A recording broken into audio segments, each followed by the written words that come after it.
Start by cutting out the background fabric from the L-shaped template.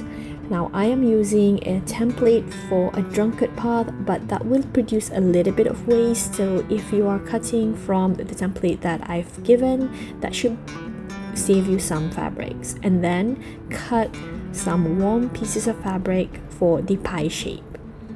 Once you've done that for several of your pieces, and you only need 2 if you're making just 1 leaf block. Now I'm just going to fold the pie unit in half and make a crease right on top there so that I can match up with the L piece. The L piece is also in half, and I will match up this crease up like so, and I will put a pin in that center bit. Now you are going to use a lot of pins, so I basically use 1, 2, 3, 4, 5 pins. So in the center there's 1 pin, and then we have 2 in each of the ends. So I want to make sure that this matches first before I go ahead and do the pins in the middle. Take your time to do this because this is really crucial in making sure that your curve will be pieced nicely. And then I just kind of straighten that pin in the middle and just hook another pin in.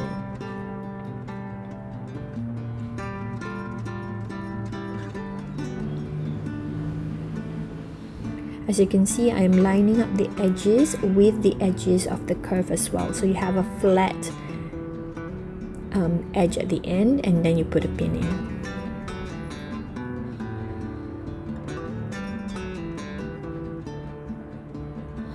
So now that you have all of your pieces pinned, I put my pie piece on top and start sewing.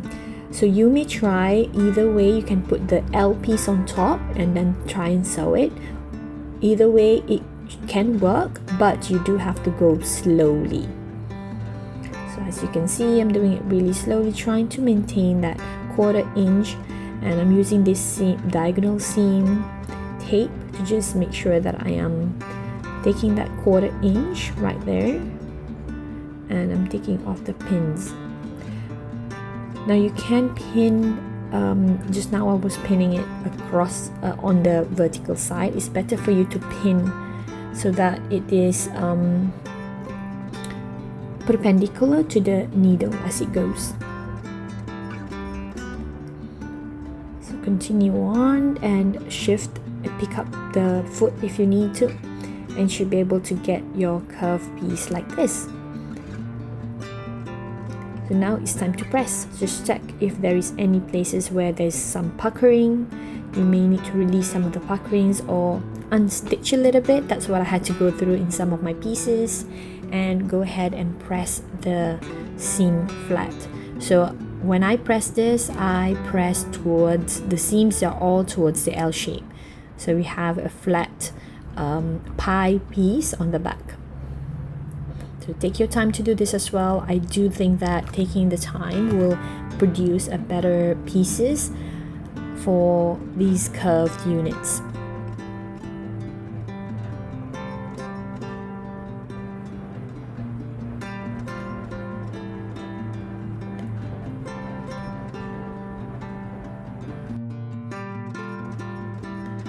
So now as you can see, I have 2 different pieces right here, one with a very tiny end, that is when I use a exact size L shape, and one is with a larger edge, but that one I have to trim first before I sew them together. So you want to do that before you put them 2 together, so that you only have like a 1/4 inch at the edge left for each of the corners. So you can continue piecing the 2 leaf unit blocks together, and then you'll produce a lot of leaf units by chain piecing them. I'm using this washi tape, which is the diagonal seam washi tape, to actually guide me with the 1/4 inch at the end.